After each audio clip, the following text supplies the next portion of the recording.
Well, we're back here with the recently restored MK3, and I realized a couple days back that revision 1.0 completely sucks. You can't do anything with it. It's not worth playing. It's not fun. So I got this prototype, quote-unquote, alleged prototype setup done, and I had my fun with it. Now it's time to go ahead and do something different. So I want to play all the other MK games, as well as MK2+, UMK3+, MK+, all that. And I decided to go ahead and just throw another Mame system in here. I did it a little bit different from how I've done it in the past. But I had an extra PC laying around, and it was an older PC, so I had to throw in Windows XP, get a bunch of drivers. And the reason I'm doing that is because I had an arcade VGA card.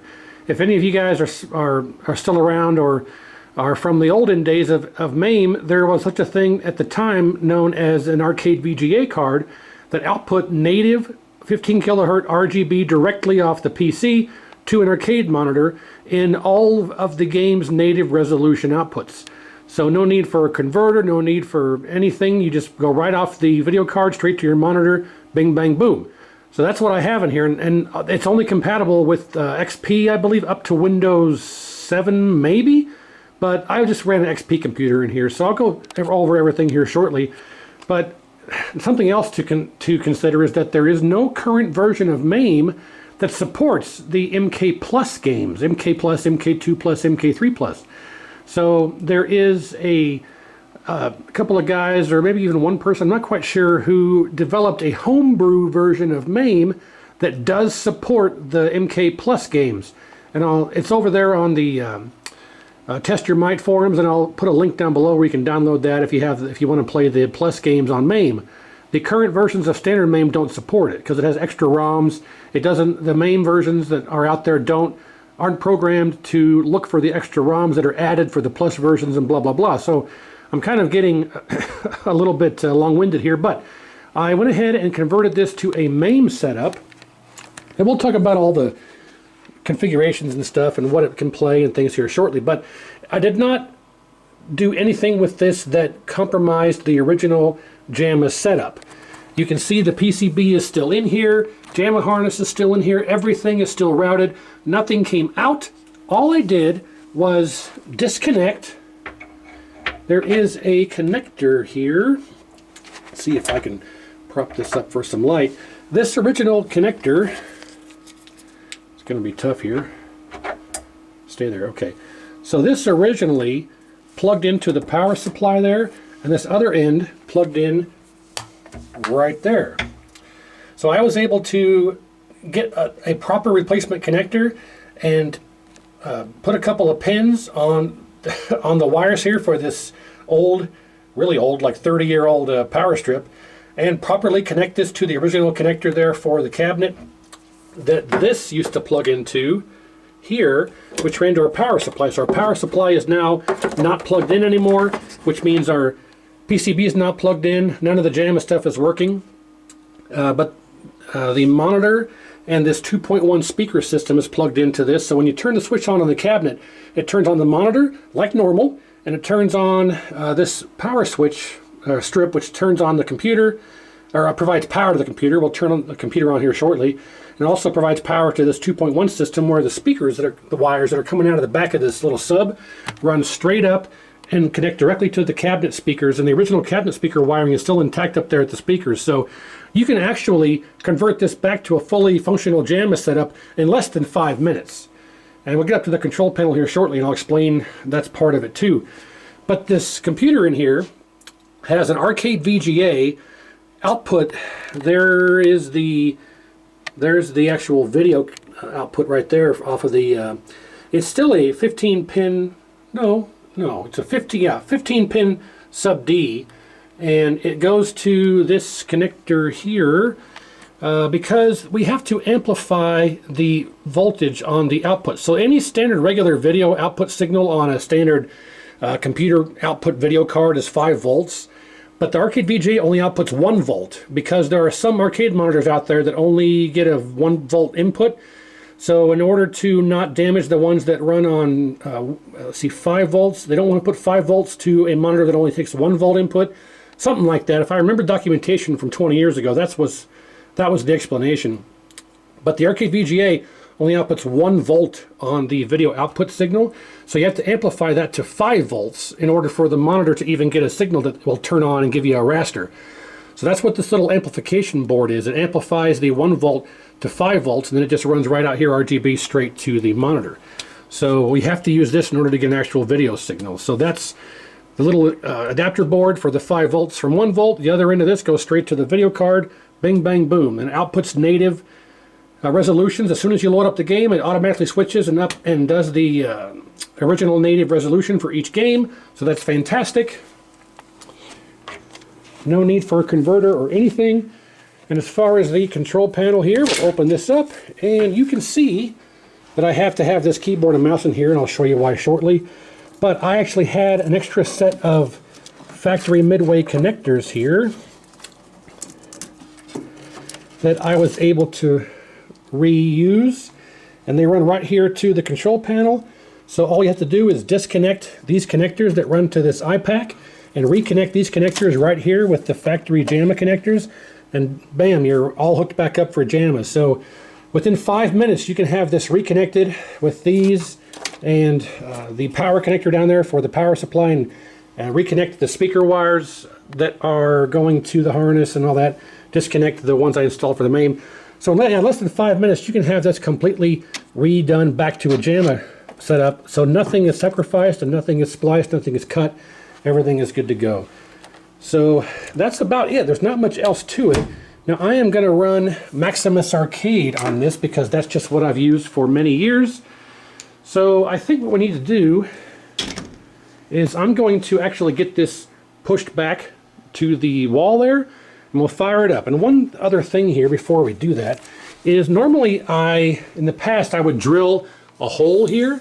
So we'd flip the cabinet switch on and then drill a hole and press the button. So we flip the cabinet switch on and then press the button there to start the computer up. So no entry into the machine required. However, I didn't want to do that this time, so I installed a little switch right here. So when you press the coin return, it activates the switch, and that runs to the motherboard to send a signal to turn the machine on, or the computer. So you press it once and it fires the computer up. When you're ready to shut down, you press it again and it goes into shutdown. And when it shuts down, turn the machine off, good to go.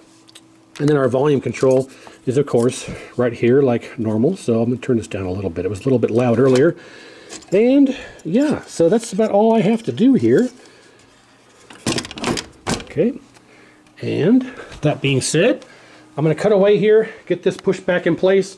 We'll come back and turn it on and show you how it operates. Alright, so you have to forgive the light here. I got all my pinball machines on. I'm going to showcase those here later. But so the way this works, we'll turn the switch on. That turns on the marquee, the monitor, and the little power strip inside. We press this button. I don't have the coin door lights wired up. Maybe later I'll do that, but for now they're not lit up. So I just press this right here, and the computer will turn on. There you go. Quick and easy. No problem. And the Panorex Polo looks fantastic when all this is set up. Now that I look at it, it's a bit too green, but we can adjust that later. Let's go ahead and hit enter. And it just looks so crisp. It's just super sharp. That arcade VGA is just fantastic. If you can get a hold of one of those, get you an old PC that supports XP. Actually, I need to turn the brightness down a little bit. That's what that is. But yeah, it's fantastic.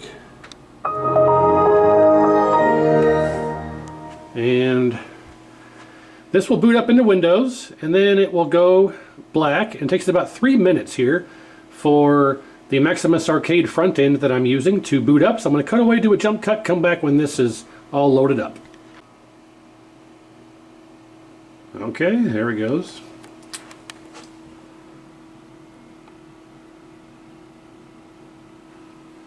I can't get too close or it starts doing the refresh thing, but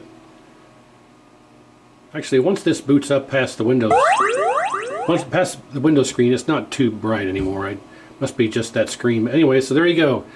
So here's what it boots up to. I have Maximus Arcade running with just the standard regular MK games. with like MK3, I'm sorry, MK1 3.0Y unit, MK1 4.0T unit, MK1 5.0 MK Plus. And I'm running the 4.0T unit because I can't run the 5.0T unit and MK Plus at the same time. So I'm running 4.0T unit so I can play the T unit, and then also 5.0 MK Plus.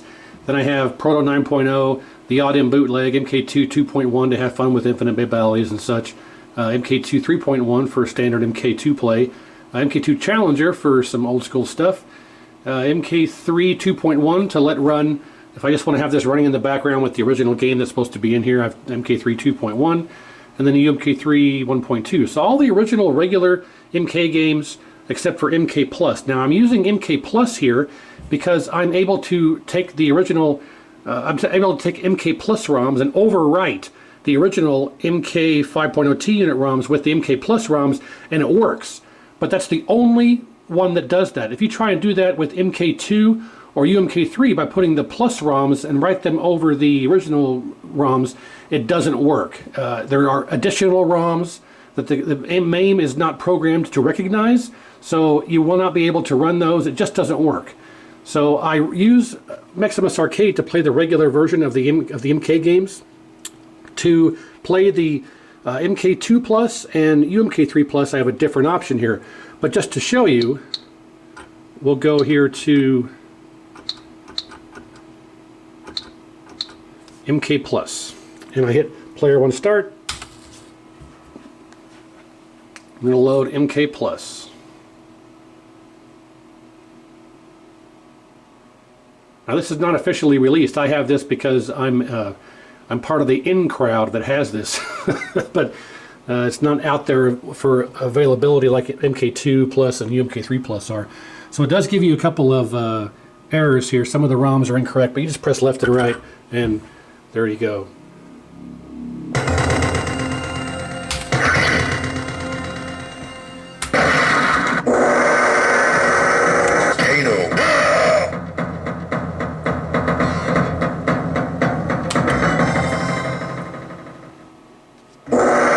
Johnny Cage, Sub-Zero.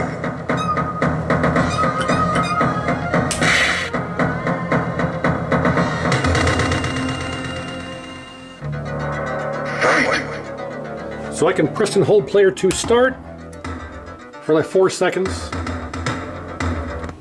and it'll exit out back to the game selection menu, and I can play a different version of MK. So I can play here the 4.0 T unit if I want to play the T unit, and then MK Plus running on the 5.0 T unit. So that's how that works for those regular original games here. For the MK2 Plus and UMK3 Plus, we can hit Control Q. Actually, I need to hang on. I gotta 1 second here.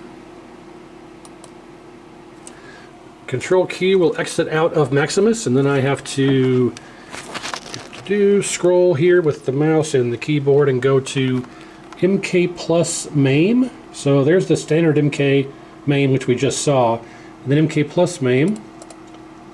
I can click on that. Now you'll notice I didn't have MK4 in there because this PC is so ancient that it won't even come close to supporting MK4. But this is that version of Mame that will support the MK Plus games. HB Mame UI 32. HB is in Home Brew, and I'll link that below in the description from the guys at Test Your Might. So we have to let this run, and the only thing I'm using this for is if I want to play MK2 Plus or UMK3 Plus. Everything else is supported via that. The version of Mame I'm using with Maximus is Mame UI 32 FX 0.135. And I need to go through and add the other hacks like the 3.1 Turbo and Turbo Ninja and that stuff. I didn't want to go through and have to add all those games and go through and set everything just for this video. I just threw the standard ones on there for now. I'll go through and add more later. But so here we have MK2 Plus 2.85 Beta Plus and UMK3 Plus there you see. So if I just click on UMK3 Plus here, I can lower the control panel, and boom, no errors, no problems. Loads right up. Here we go. You will never.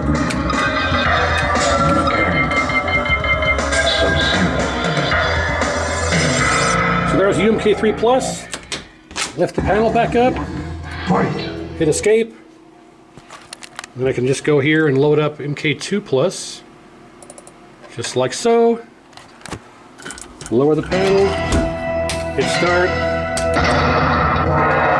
There you go. So, yeah, I mean, that's about it for that. Now for MK4, we'll hit escape here. Now, I can't run MK4 on Mame, so what I have to do here is I actually have the PC version. So I'm going to go down here and click on MK4, and we'll scroll through here and click on MK4, and boom, we can play MK4 PC version.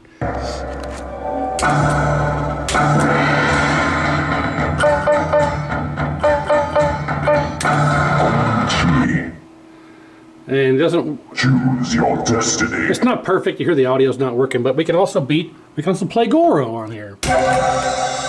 Round 1. Fight. And you hear the music's not playing. It's not perfect. Not perfect, but it's at least you can play a decent version of MK4.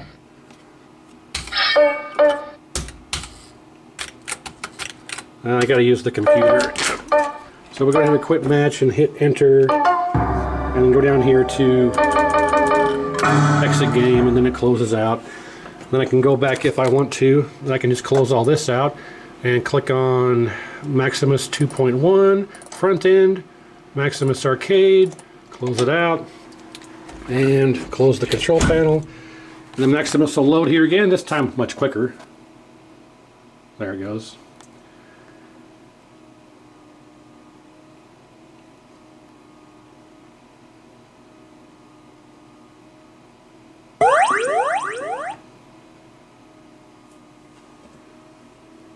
And we can just go to MK3 2.1, let that run in attract mode, and that'll correspond to what we have on the machine here. So, yep.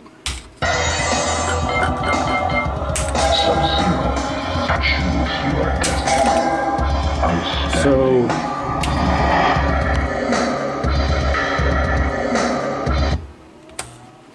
yep. Yeah, that's not too bright. It must just be that the BIOS screen that's too bright there. But anyway, so there you have it, guys. Mame cabinet successfully acquired here. Not acquired, set up. Successfully set up. So I can play all the versions of MK I want, do lots of videos here when I have the time, and get back into some MK action. I've been away from the MK action for too long. Actually, I just realized here that I need to press tab, go into dip switches, and go to attract sound off, go to reset, and now it shouldn't have the attract sounds. Okay, I can leave it running. So yeah, I've been away from the MK action for too long, and it's time to get back to it. So look forward to videos here in the future of all this stuff. And as far as the rest of the arcade in the basement, I've turned into a pinball guy. So I figured I could have one MK cabinet with all the games on it. It's fine if you play emulation. I'm not really worried about it. I'm not going for any kind of spectacular world record stuff. So emulation is just fine. So now that's all covered there. These are the pinball machines. I've taken a lot of time and effort into fully restoring and getting these all up and running. Back to the Future. The toppers here for Star Trek Next Generation and Star Trek 25th Anniversary Data East. I got toppers for those, but none of these are backlit. So Back to the Future, I wanted to backlight, so I actually took a couple of spotlights and put a spotlight and shown this way, so these are backlit, or this one's backlit, but I need to do the same thing with the original series one here, Next Generation, so those aren't lit up from the back yet, but they will be soon. So, yeah, Back to the Future, Star Trek 25th Anniversary, Next Generation, CSI, there's only 500 of these out there. So I got one of 500 here. I'm not sure which one it is, but then I have the Metallica Premium Remastered. That's never leaving my house. That's going to go in the ground with me when I die. Jaws Premium and Elvira Blood Red Kiss Edition. This one's also only number 469 of 500. So, yep. I've turned into a pinball guy. You can't blame me, I guess. But then over here on the wall, we got the old playfield from the Addams Family swap that I did, the old playfield from the Baby Pac-Man swap that I did, the Metallica remastered banner that I got, that's on the wall there too. And you know, I took all of the armor and had it powder coated green to match the artwork. If I could do this over again, I'd get a little bit of a darker color, but it's fine. So all the armor has been powder coated green. I got the expression lights installed, the speaker expression lights installed, an M and an A instead of most people have the M and the M. I went M and A because it makes more sense that way. Then I got this topper here that is much better than that Stern one that they released. That's just Metallica, Metallica, Metallica, Metallica, and I'm just not a fan of that one. This one looks much better. So, but yeah, I just got to get those backlit, and I got a couple of issues to fix on CSI, but otherwise all these are in perfect shape. So, yeah, I've turned into a pinball guy, and that's okay. I'm not abandoning MK. I've just been away from it too long and other stuff going on. So we'll get back to it here shortly, so stay tuned for that. Otherwise, I appreciate it. Thank you very much. Give the video a thumbs up. Make sure you comment what you think, and check out that link in the description for the version of Mame here that supports those MK Plus games, and check them out. So thanks for watching, and we'll see you next time. Oh, actually, I forgot. Let me show you how to shut this down. So again, you can see it's running here. We just press the coin button like so, and it shuts down. And because it's a fresh install, not bogged down with a bunch of software, it shuts down in about 10 seconds. There it goes. Flip the switch, and she's all off. So there it is.